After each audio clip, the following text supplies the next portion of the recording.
Hi, everyone. Welcome back to the Convo Couch. I am Fiorella Isabel, and we are here quite late, but we wanted to come on because there's been so much news, and we released a video earlier today that spoke a little bit about the situation with Elizabeth Warren.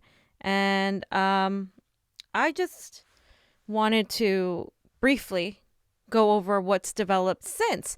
And this is a very big deal because for a lot of people, for the longest time, Elizabeth Warren was the candidate that they thought would be the candidate that they could rely on. And it happens to be that she is not. So, ladies and gentlemen, let's go ahead and talk about it. Just 1 second. Your account, Johnny, signed off on the computer. Give me your password. Okay. Thank you.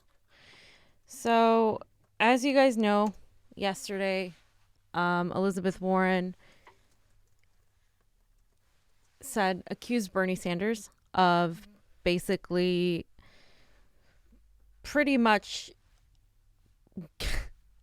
fabricated the whole thing, that he was not well. She recently accused him of being a anti-woman. He said that he wouldn't. She specifically said, Bernie Sanders said that a woman could not win the presidency of the United States. And before that, let's just play the little video and of exactly what she said.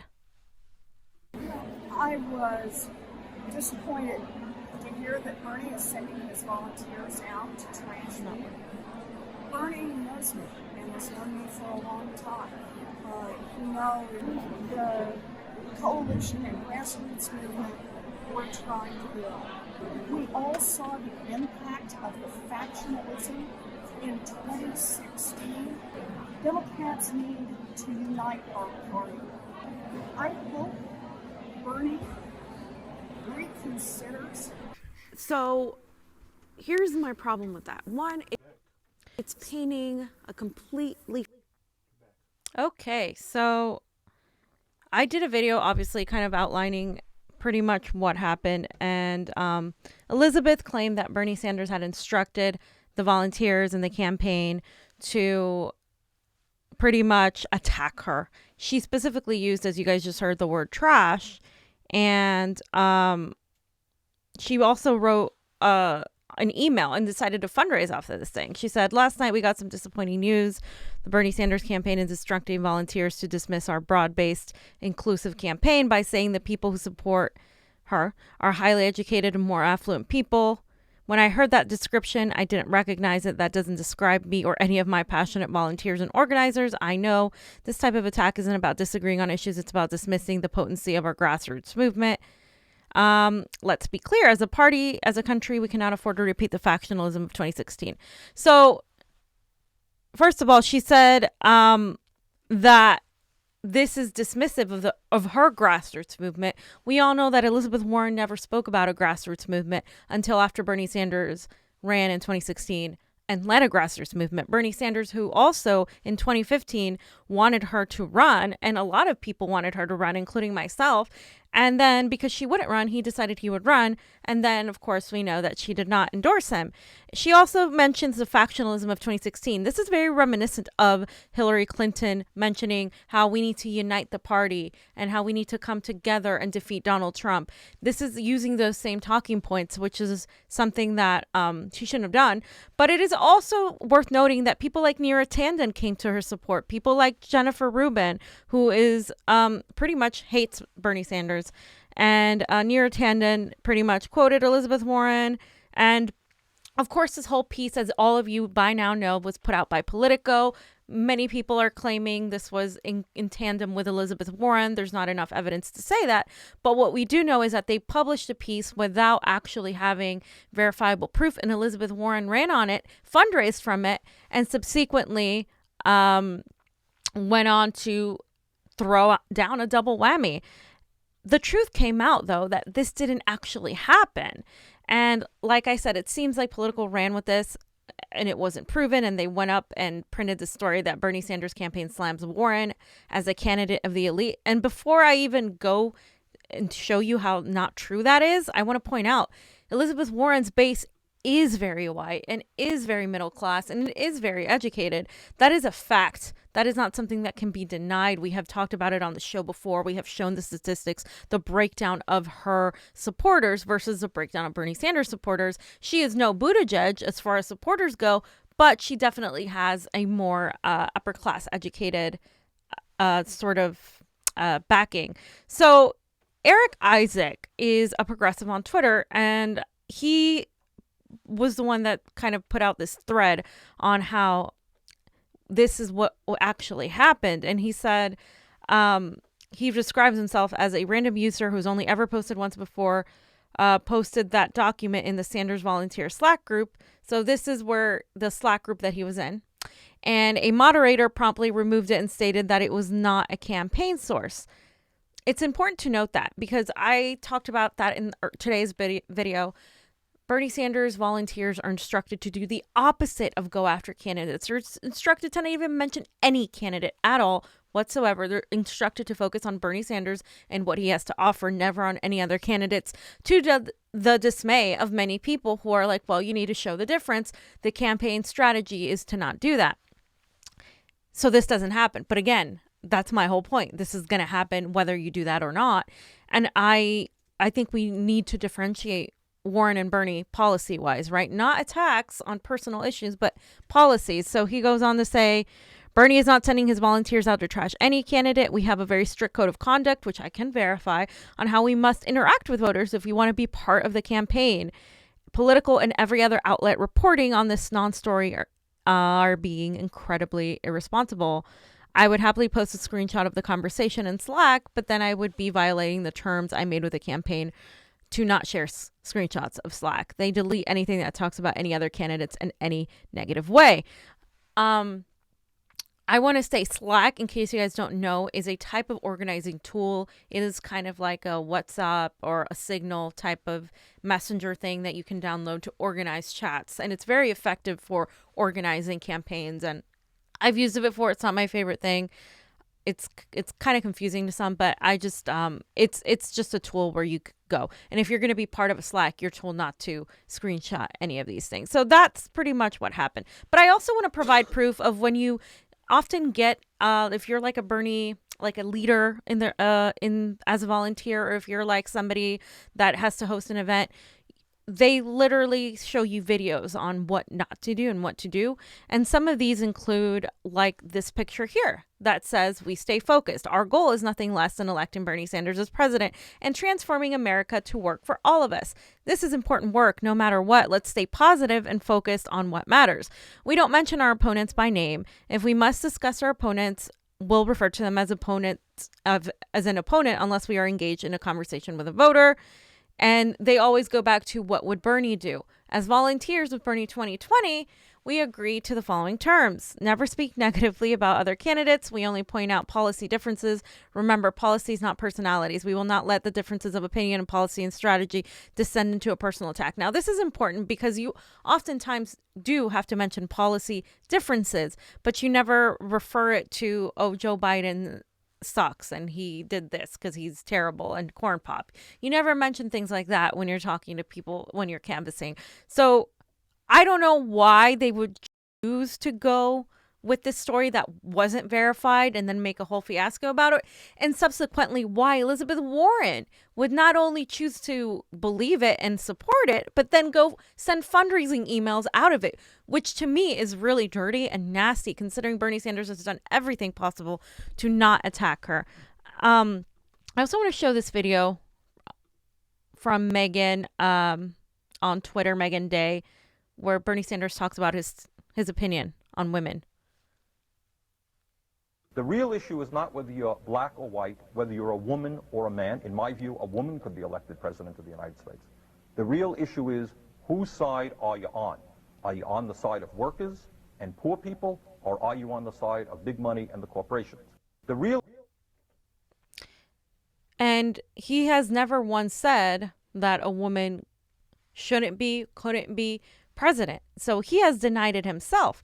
He got questioned by a reporter, and this is what the reporter said. Do you approve of your campaign going after Elizabeth Warren? And he said, I got to tell you, I think this is a little bit of a media blow up.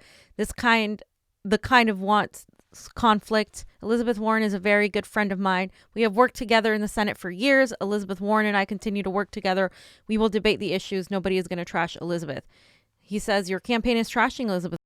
Bernie Sanders says, what? Your campaign is trashing Elizabeth Warren. We have hundreds of employees. Elizabeth Warren has hundreds of employees, and people sometimes say things that they shouldn't. You have heard me give many speeches. Have I ever said one word about Elizabeth Warren? And they say, did you approve of this letter or this thing? And he says, no, of course not.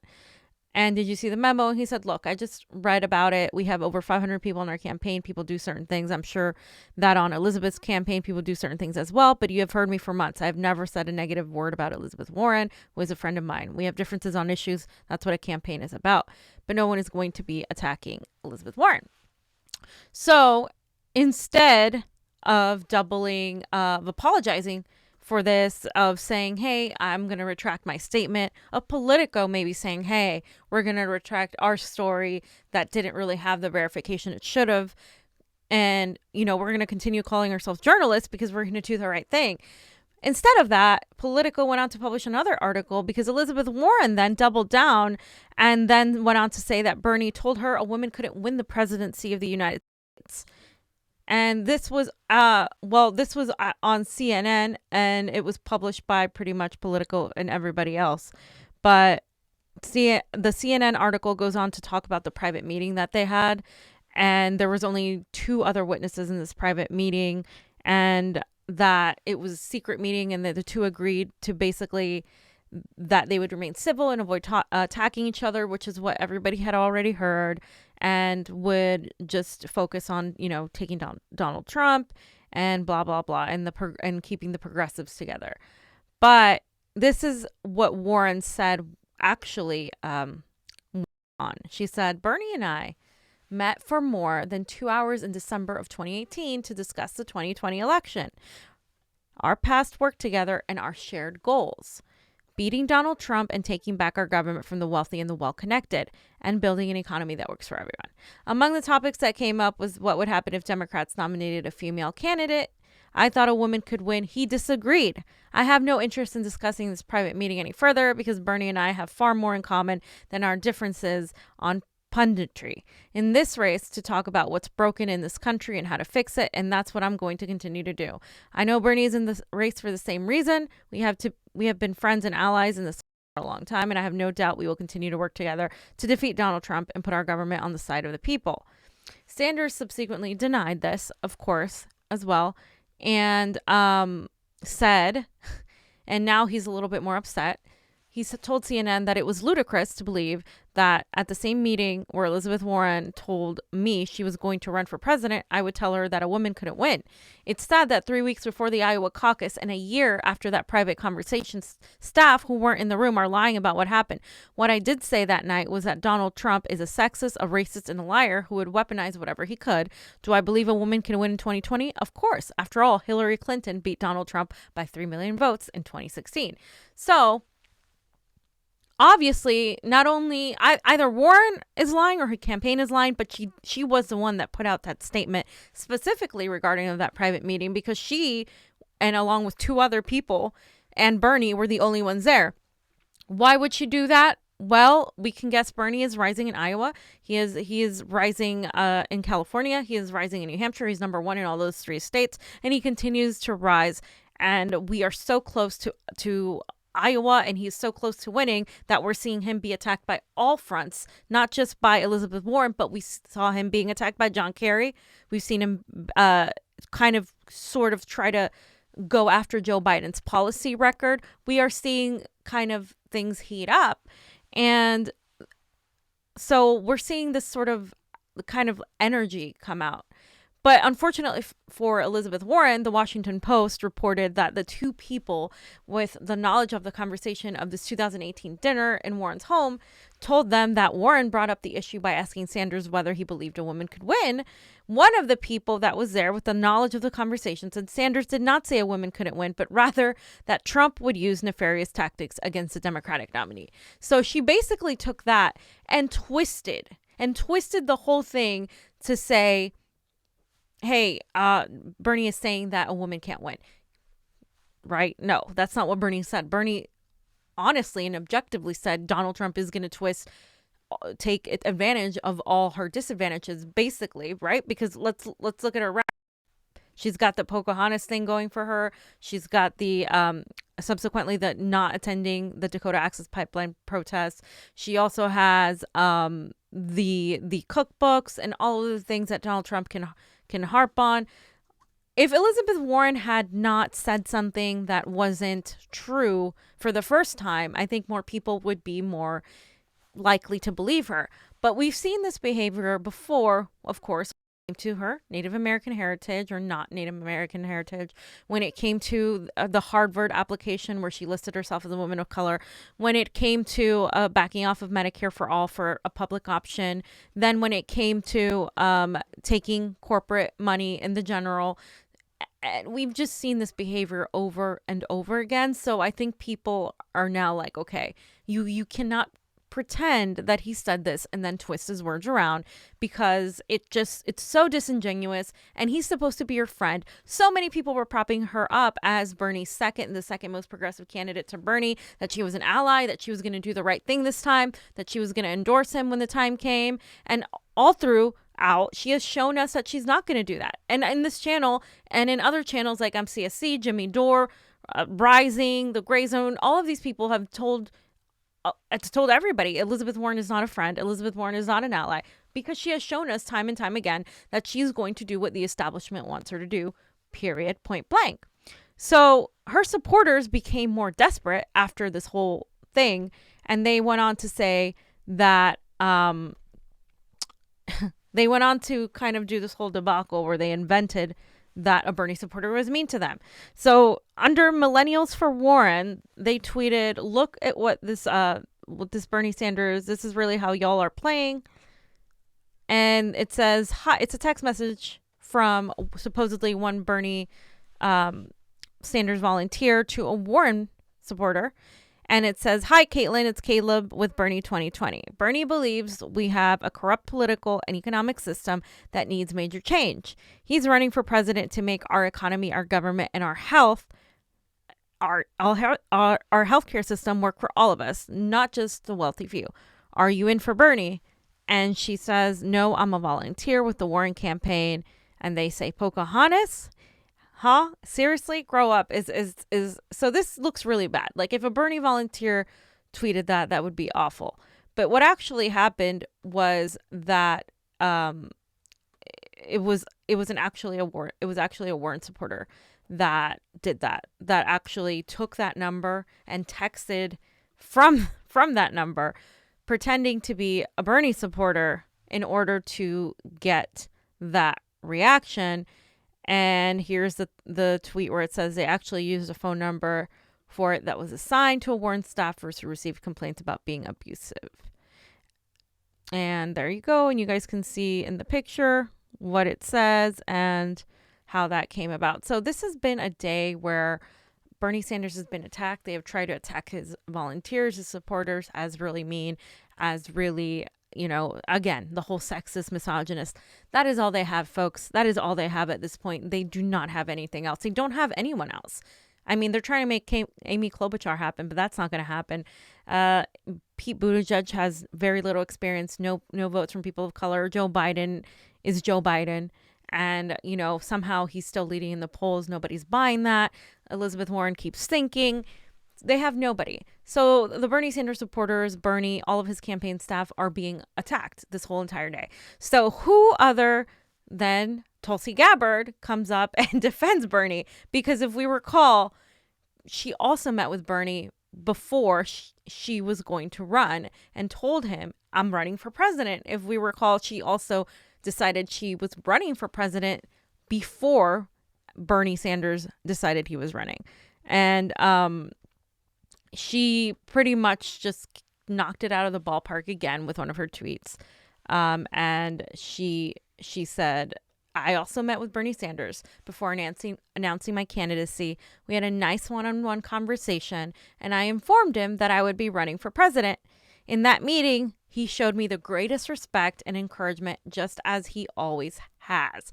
Now, this tweet has blown up, and it was only tweeted a couple hours ago, 4 hours ago, less than 4 hours ago. And it's kind of funny because what this tweet has done is the people that were battling and hating on Tulsi, and the people that were like, super pro Bernie and pretty much liked Warren and didn't like Tulsi, are now like, oh my God, Warren is terrible. Warren's not an ally. A lot of people are realizing this. I'm not going to say everybody, but a lot of people are realizing this, and they're like loving that Tulsi has defended Bernie, that Tulsi has also spoken against, had a very anti-interventionist viewpoint on Iran, and that she has stuck to her guns again, once again, showing the same loyalty she showed to Bernie in 2016, having it back. And everybody that's been pushing Warren as an ally, a lot of these people on TYT, Emma specifically, it's like, come on, there's no basis there for that anymore. It's done. She is done. Warren has effectively, in one fell swoop, united the progressives, Tulsi supporters and Bernie supporters, and effectively pretty much finished her campaign. She is done. I mean, people are now trending #refund Warren, because you can actually get a refund if you want your money back after a donation. And so people are doing is they're emailing Act Blue for Warren and saying that they want a refund. And here's an example of somebody doing that. It says Act Blue, refund from Elizabeth Warren donation. And then it says, thanks for reaching out to Act Blue. This is confirmation we have received your email. We are currently experiencing high volumes. So it's trending. So I'm afraid that they're experiencing high volume. So I just wanted to come out here because I am fed up with centrists, with the Warren stance that are trying to make this a thing. Bernie Sanders is not sexist. He did not say that a woman can't win the presidency. He did not do any of this. The coincidence is that he's rising in the polls and he's number one in the majority of them. And now all of these people are coming out of the woodwork. All of his supposed friends are stabbing him in the back saying, oh, well, he did this, and that.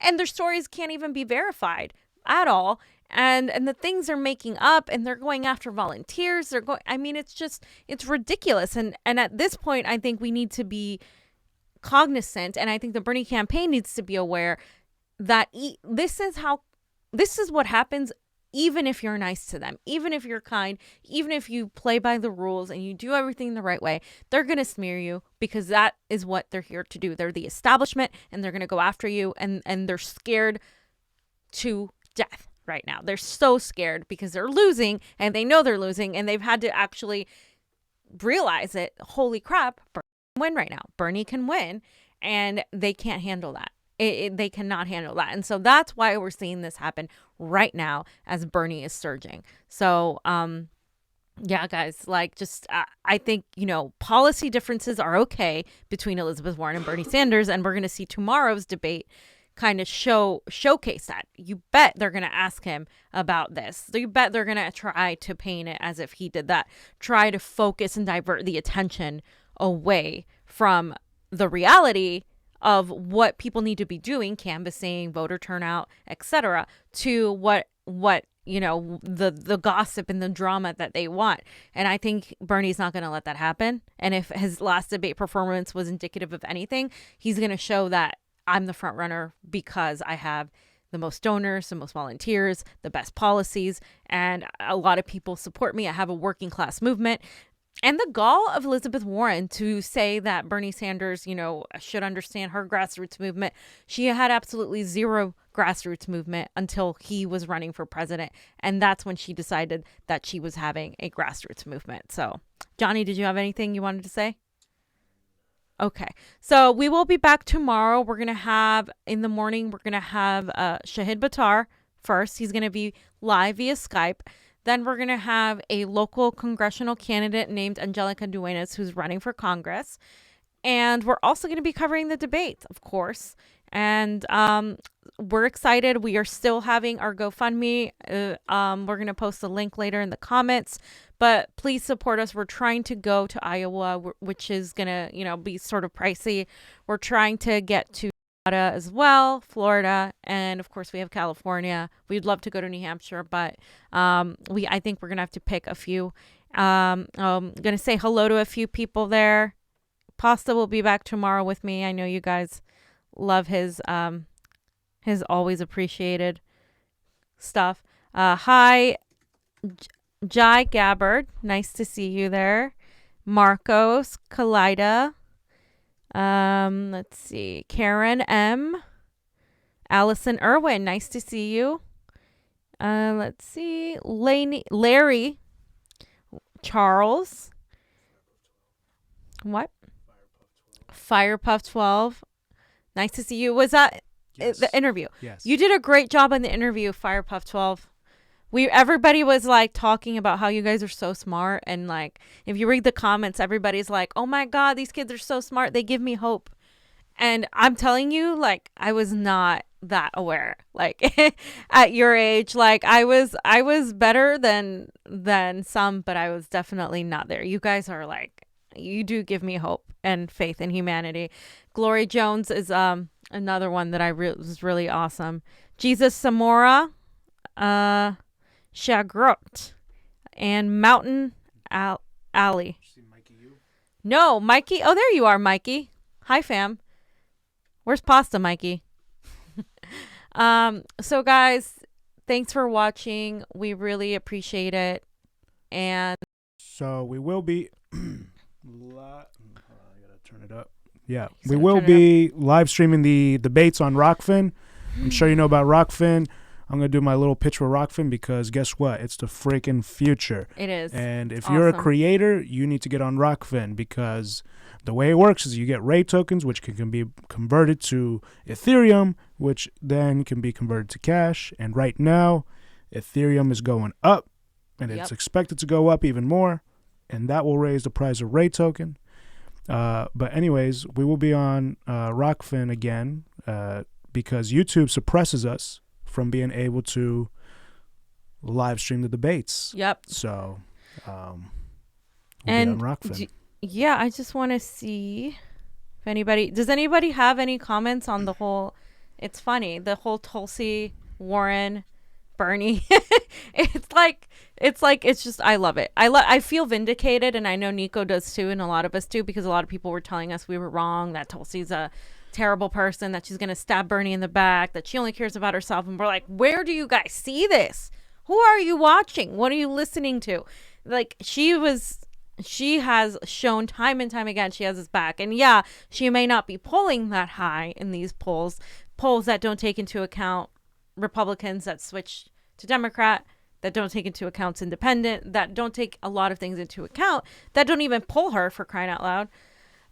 But that doesn't mean that she wouldn't have done that had she been polling higher. And she's like that with everybody. If you notice, she thanked Cory Booker she was like, my fellow vegan. She wished Andrew Yang a happy birthday. That is the kind of person she is. Just like Bernie, he's a very nice person, a very kind person, almost to a fault, I say, because, there's people like Elizabeth Warren that are more of an opportunist and a career-driven person, and, in my opinion. So, Anthony Chisholm, loved your chat with Ron and Graham. That was a great chat because the question came up, who would be the best for VP? And what'd you guys say? I didn't watch it. We all unanimously said Tulsi Gabbard. Oh, cool. And the only other person I said that I would like would be Nina Turner. But as far as getting those other votes across the aisle, Tulsi Gabbard strategically is that person. If you can find me a better person, by all means suggest them. But I honestly have been like going through my head thinking who would be the best strategically. And a VP doesn't have to be a lame duck. A VP can be somebody with a lot of power and a lot of say in foreign policy, because remember, the president is the commander in chief, and a VP could do a lot. I mean, what's his name?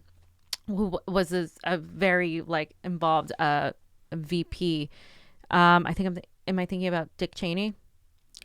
But eventually I could see Shahid Buttar being on somewhere in the. Yeah. I mean, I love Shahid Buttar. We're going to have him on tomorrow. And he's running against Nancy Pelosi. For those who don't know. And guys, we have to realize we're not all going to agree on every single issue. Pasta and I disagree on. We're actually going to have a debate on on a couple of things here. We wanted to have a debate live for you guys to kind of like show you guys what we disagree on, because I mean, I think you guys can tell what we disagree on, but there's a couple of big things we disagree on, so we wanted to have a debate on that. So we're not all going to agree on every single little thing. So we don't want to throw out people just because we don't agree with them on like everything. But it's important to actually be happy right now, because Elizabeth Warren did us a favor. She totally did us a favor. She literally just brought the Tulsi people. I see so many Bernie people being like, oh my God, I was wrong about Tulsi, or I knew Tulsi wouldn't let us down. And just like this camaraderie between the two factions. This is what I've been wanting, you guys. This is what I've been dreaming of, because I believe those two will annihilate Donald Trump completely. I mean, those two together are unstoppable. And it's unfortunate that there are a lot of people in Bernie's campaign and also in the Democratic Party that dislike Tulsi so much because she is such a threat to the actual establishment, to the military industrial complex. But I think the majority of us, and this is what I've always said, the majority of my friends in the grassroots really do see them as the strong of the two. And I think it's important that we look at this strategically too. I may not agree with everything one candidate has to say, but what they're good at is what they're good at. Tulsi's great on foreign policy. Bernie's great on domestic policy. And he's also been strong on foreign policy. And so I think, together those two would be an unstoppable team. And it's something worth noting now. So thank you, Anthony, for the super chat contribution. It is always appreciated on the couch. And yeah, guys, thanks for watching. Again, I'm just so happy with I was really upset and really angry, and I just got happy with Tulsi's tweet and just kind of, the aloha and the togetherness and the actual solidarity, right? The Democrats want to talk about unity, but they don't want to talk about solidarity, about bringing actual people together based on our stance against the establishment. When we're united against the establishment, that's it. We can do whatever. We can do anything. So thanks, guys, for watching. Again, we'll be live tomorrow at 1 p.m. with Shahid Buttar, at 2 p.m. with Angelica Duenas, and then we will be covering the debates on Rockfin. We're going to start the pre-show here and then we're going to go to Rockfin. So as we always do. Yeah. Anything else, Johnny? Nope. Just we've interviewed Shahid Buttar a couple times before. You can find him on our channel. Yep. And then we went to a progressive meeting or something, and he was there. Yep. And we filmed him, and he did a great speech on how it's like not left versus right, but the center versus the peripheral. Yeah, I love that. The center versus the peripheral. Yes. Or, I mean, I would say the establishment versus the 1% too, if we're going to talk, class warfare. So, yeah, I'm looking forward to debating the importance of class warfare versus the importance of civil liberties. Pasta's civil liberties, I'm like class warfare, and I was telling him I want to debate that and see what you guys think, because that would be pretty awesome. And let me see. You have to say the catchphrase with the proper inflection. I'm not Pasta, you guys. Okay, wait. Thank you for the super chat contribution, as it is always appreciated on the couch. You have to blast the mic. Oh my God, I'm not gonna break the mic. Oh my God, no. You guys will have Pasta back, because for all the times he annoys me by blasting that in front of my ear, it's like, geez. But thanks for watching, guys. See you tomorrow. Yeah, thanks for tuning in, all 200, 300 of you. And MCSC Network, I couldn't get you guys up, so. All right. Bye, guys. CONVO out. CONVO out. Peace.